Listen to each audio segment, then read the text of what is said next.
Hello everyone, welcome to TPD online classes. Civics में पिछले lecture में हमने एक चैप्टर कंप्लीट किया हुआ था व्हाट इज गवर्नमेंट, जिसमें हमने गवर्नमेंट के रोल रिस्पॉन्सिबिलिटी के बारे में डिस्कस किया था। किसी भी कंट्री को गवर्नमेंट की ज़रूरत क्यों है ये हमने पढ़ा था।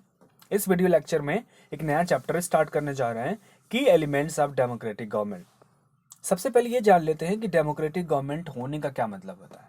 जब किसी भी कंट्री में गवर्नमेंट जो है लोगों के मन पसंद किया है, लोगों के मन पसंद का कहने का सेंस कि जब लोग जो है ये डिसाइड करें कि who will be the leaders of our country, हमारी कंट्री के लीडर्स कौन होंगे हम डिसाइड करेंगे। As a citizen, as a people of country हम डिसाइड करेंगे।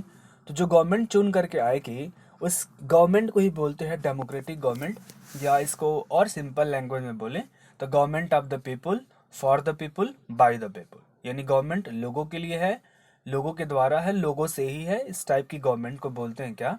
Democratic government. अब जब बात करते हैं डेमोक्रेटिक गवर्नमेंट की तो इसके कुछ ना कुछ तो की एलिमेंट्स होने चाहिए। कैसे हम डिफ्रेंशिएट करेंगे कि अलग अलग कंट्री में जो गवर्नमेंट है वो डेमोक्रेटिक है या नहीं है, या फिर उस कंट्री में जो गवर्नमेंट है तो वो किस टाइप की गवर्नमेंट है। जैसे एक फॉर्म पढ़ते हैं हम लोग गवर्नमेंट का, मोनार्की। हिस्ट्री में बहुत सारे हमने राजा महाराजाओं के बारे में, रानियों के बारे में पढ़ा। वहां पे हम ये पढ़ते हैं कि हाँ, इस स्टेट के ये हेड थे, एक राजा थे। तो जब कंट्री के हेड या किसी स्टेट के हेड राजा होते हैं उस गवर्नमेंट को क्या बोलते हैं हम लोग? मोनार्की बोलते हैं। क्या बोलते हैं? मोनार्की। तो मोनार्की के कुछ और फीचर्स होते हैं कि हेड ऑफ स्टेट एक कंट्री होंगे, पावर्स का सेंट्रलाइजेशन होगा, एक ही व्यक्ति रूल बनाएंगे, उसे इम्प्लीमेंट करेंगे, उसे जस्टिस देने का काम करते हैं। बट जब हम बात करेंगे किसकी? डेमोक्रेटिक गवर्नमेंट की, तो इसमें लोग ये नहीं चाहेंगे कि पावर का कंसंट्रेशन किसी एक व्यक्ति के पास में हो। जो गवर्नमेंट हो उसके पास में पावर है बट वो अनलिमिटेड नहीं होनी चाहिए, उस पर कुछ रेस्ट्रिक्शंस होने चाहिए। और रेस्ट्रिक्शंस इस तरीके से होने चाहिए कि सिटीजन्स को भी ढेर सारे राइट्स मिले, जो भी कंट्री के अंदर में रहते हैं उनको लिबर्टी, इक्वालिटी, फैटर्निटी मिले। और गवर्नमेंट्स के पावर्स के ऊपर में थोड़ा सा रेस्ट्रिक्शंस इम्पोज्ड होना चाहिए। तो यहाँ पे सबसे बड़ा रोल आता किसका है? पीपल का। पीपल ही वो लोग हैं जो डिसाइड करते हैं कि कंट्री डेमोक्रेटिक होगी या फिर नहीं होगी। तो इसीलिए सबसे बड़ा रोल है किसका? सिटीजन्स का, पीपल्स का। तो जो पीपल होते हैं किसी भी कंट्री के, वो क्या करते हैं? बहुत ही ज़्यादा इंपॉर्टेंट रोल प्ले करते हैं किसी भी डेमोक्रेटिक गवर्नमेंट के प्रॉपर फंक्शनिंग में। अगर लोग एक्टिव हैं सिटीजन्स में, कैसे एक्टिव होंगे? वो एक्टिव होते हैं इलेक्शंस के थ्रू। अगर इलेक्शंस कंडक्ट हो रहा है कंट्री के अंदर में, और इलेक्शंस कंडक्ट हो रहा है, ज़्यादा से ज़्यादा लोग पार्टिसिपेट कर रहे हैं, तो वही तो डिसाइड कर रहे हैं ना कि हमारा फेवरेबल गवर्नमेंट कौन है, ऐसी कौन सी गवर्नमेंट के लोग हैं, कौन से ऐसे मेंबर्स हैं जो हमारे वेलफेयर के बारे में सोचते हैं। ये सब चीज़ों को एनालाइज कर पाते हैं। इसलिए रोल बहुत ही ज़्यादा इंपॉर्टेंट हो गया किसका? पीपल्स का। इसमें इलेक्शंस भी होते हैं, साथ में गवर्नमेंट क्या काम कर रही है उनके वर्किंग में, उनके डिसीजन मेकिंग में, सारा ये रोल कौन डिसाइड करता है? लोग ही डिसाइड करते हैं।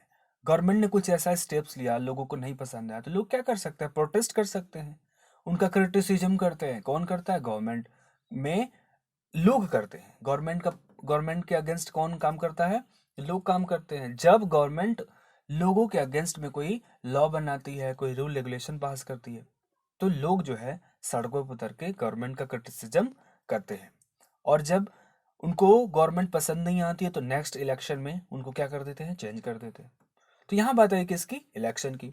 जब कभी भी किसी भी कंट्री में डेमोक्रेसी होती है तो वहां पे लोग क्या करेंगे? अपने वोट को कास्ट करते हैं। कास्ट का मतलब वोट देने जाते हैं और अपने एक व्यक्ति को चूज करेंगे जो उन्हें पसंद आता है। उसे क्या बोलते हैं? रिप्रेजेंटेटिव बोलते हैं। अब ये जो रिप्रेजेंटेटिव चुन करके आता है ये लोगों के बिहाफ पे डिसीजन लेगा। जैसे आप बोलते हैं ना कि एमपी एमएलए का इलेक्शन हुआ, तो आपके कोई एरिया से, आपके कंस्टिट्यूएंसी से एक व्यक्ति जीत करके गया जो एमपी कहलाएगा। अगर लोकसभा का इलेक्शन हुआ तो स्टेट की असेंबलीज के लिए अगर इलेक्शन हुआ उसे क्या बोलेंगे? एमएलए बोलते हैं, मेंबर ऑफ लेजिस्लेटिव असेंबली बोलते हैं। तो आपके एरिया से जो विधायक या जो सांसद जीत करके जाएंगे तो ऐसा माना जाएगा कि जब वो गवर्नमेंट में जाएंगे तो आपके बिहाफ पे वो क्या ले रहे हैं? डिसीजन ले रहे हैं। ऐसा होता है इलेक्शंस के थ्रू में। जो भी गवर्नमेंट हमारे वहाँ बनती है, जो लोग ये रिप्रेजेंटेटिव चुन करके जाते हैं, असेंबली में जाएं, स्टेट की असेंबली में या पार्लियामेंट में, ये कितने साल तक सर्व करते हैं, अपनी सर्विस में रहते हैं 5 ईयर्स तक। उसके बाद में जब इनका टेन्योर खत्म होता है तो फिर से हमें इलेक्शन करवाया जाता है। और इलेक्शन में पार्टिसिपेट कौन करेगा? अगेन सिटीजन से हमारी कंट्री में करते हैं। ठीक है, एक टॉपिक है क्या? Social movement. अब सोचिए जरा, गवर्नमेंट तो बन गई, लोगों इलेक्शन भी हुआ, फ्री एंड फेयर इलेक्शन हुआ, गवर्नमेंट बन गई। अब लोगों को ये लगा कि गवर्नमेंट 5 साल के लिए हमने चुन तो दिया, लेकिन गवर्नमेंट ऐसे ढेर सारे काम कर रही है जो हमारे लिए सही नहीं है। तो जब हमारे लिए सही नहीं है, लोगों को ऐसा लगा, तो लोग क्या इस बात से नाराजगी जाहिर कर सकते हैं क्या? बिल्कुल कर सकते हैं। कैसे करेंगे? मूवमेंट स्टार्ट करेंगे। मूवमेंट का मतलब होता है आंदोलन। जब लोगों को लगता है कि गवर्नमेंट हमारे वेलफेयर के अगेंस्ट काम कर रही है, तो वो क्या कर सकते हैं? मूवमेंट स्टार्ट करेंगे। कैसे? धरना प्रदर्शन करके, स्ट्राइक करके, रैलियां निकाल करके, सिग्नेचर कैंपेन करके। क्या करके? सिग्नेचर कैंपेन की। हम ये चाहते हैं कि गवर्नमेंट ने जो लॉ बनाया है, हम लोग इसके अगेंस्ट है, तो कौन कौन हमें सपोर्ट कर रहा है, तो सबका वो लोग साइन करा के गवर्नमेंट को भेजते हैं, प्रेस कॉन्फ्रेंस करवाते हैं। ठीक है, तो ऐसे बहुत सारे स्टेप्स होते हैं जो सोशल मूवमेंट का पार्ट है, ये कहलाते हैं। और गवर्नमेंट के क्रिटिसिज्म को, गवर्नमेंट के द्वारा जो भी डिसीजंस लिए गए, जो भी स्टेप्स उठाए गए, उनको क्रिटिसाइज करने के लिए ऐसे काम करते हैं। जैसे भारतीय किसान यूनियन है, इसके जो एक्टिविस्ट लोग हैं वो क्या करते रहते? डेमोन्स्ट्रेट करते हैं। वो क्या कर रहे हैं? मिनी सेक्रेटरिएट पे क्या कर रहे हैं? डेमोन्स्ट्रेट कर रहे हैं किसी चीज़ को लेकर के। जैसे कि इनका जो पैडी का जो धान उनकी फसल हुई थी, उसका ट्रांसपोर्टेशन नहीं हो पा रहा था, उनके एरिया में इलेक्ट्रिसिटी नहीं जा पा रही थी, पावर का शॉर्टेज था, तो उन्होंने गवर्नमेंट से डिमांड करी कि हमारे एरिया में बिजली 24 घंटे आनी चाहिए। गवर्नमेंट ने ऐसा नहीं किया, तो लोगों ने क्या कर दिया? प्रोटेस्ट स्टार्ट कर दिया। तो किसके यूनियन ने किया? किसान के यूनियन ने। वैसे ही सपोज करिए कहीं लेबर्स हैं, लेबर्स को कोई प्रॉब्लम है कि उनको प्रॉपर टाइम पे सैलरी नहीं मिल रही, तो वो भी क्या कर सकते हैं? प्रोटेस्ट स्टार्ट कर देते हैं। अब जब डेमोक्रेटिक कंट्री में हम रहते हैं ना, तो डेमोक्रेटिक कंट्री में ये दिक्कत रहती है कि जो भी लोग होते हैं 2 ग्रुप में बंट जाते हैं। एक ग्रुप जिसकी संख्या बहुत ज़्यादा होती है और एक ग्रुप जिसकी संख्या कम होती है। तो जिसकी संख्या कम होती है उससे बोलते हैं माइनॉरिटी कम्युनिटी, जिसकी संख्या ज़्यादा होती है उससे बोलते हैं मेजॉरिटी कम्युनिटी।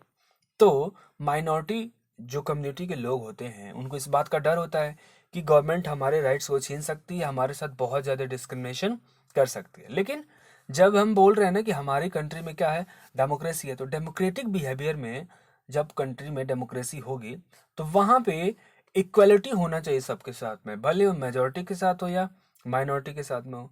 इसलिए बात होती है किसकी? कि माइनॉरिटियों को भी रिकॉग्निशन देना चाहिए, उनकी भी कुछ वजूद है, इस बात को मानना चाहिए। अब माइनॉरिटी में कौन लोग आते हैं भाई? ये आते हैं दलित लोग, आदिवासी लोग, वुमेन आती हैं। वुमेन्स को बहुत सारे राइट नहीं मिलते हैं क्योंकि जेंडर के आधार पे डिस्क्रिमिनेशन इनके साथ में होता है। दलित यानी SC ST कम्युनिटी के लोग, और आदिवासी यानी जो ट्राइबल्स कम्युनिटी लोग होते हैं, इनकी बात होती है। तो ऐसे लोगों को भी, ये माइनॉरिटी कम्युनिटी है, ऐसे लोगों को भी गवर्नमेंट में पार्टिसिपेशन मिलना चाहिए। क्या मिलना चाहिए? पार्टिसिपेशन मिलना चाहिए। इनके भी राइट्स को गवर्नमेंट के द्वारा समझा जाना चाहिए, और ऐसा समझा जाता भी, ऐसा नहीं है। जैसे कॉन्स्टिट्यूशन में बहुत सारे ऐसे प्रोविजंस हैं कि ऐसे लोगों को कुछ सीटें जो है लोकसभा में, राज्यसभा में रिजर्व कर दी जाएंगी। पंचायतों के जो इलेक्शंस होते हैं, इसमें वुमेन्स के लिए 1/3 सीटें रिजर्व कर दी जाएंगी। स्कूल्स में तो कुछ सीटें रिजर्व कर दी जाएंगी। तो इनके लिए भी वेलफेयर के लिए डिमांड किया जाता है। जैसे कि जो आदिवासी कम्युनिटी है, एक संथाली कम्युनिटी है, संथाली लैंग्वेज बोलती है, और ये लोग रहते हैं झारखंड वाले इलाकों में। इन्होंने डिमांड किया कि हमारे लैंग्वेज को इंडिया के कॉन्स्टिट्यूशन में शामिल किया जाना चाहिए।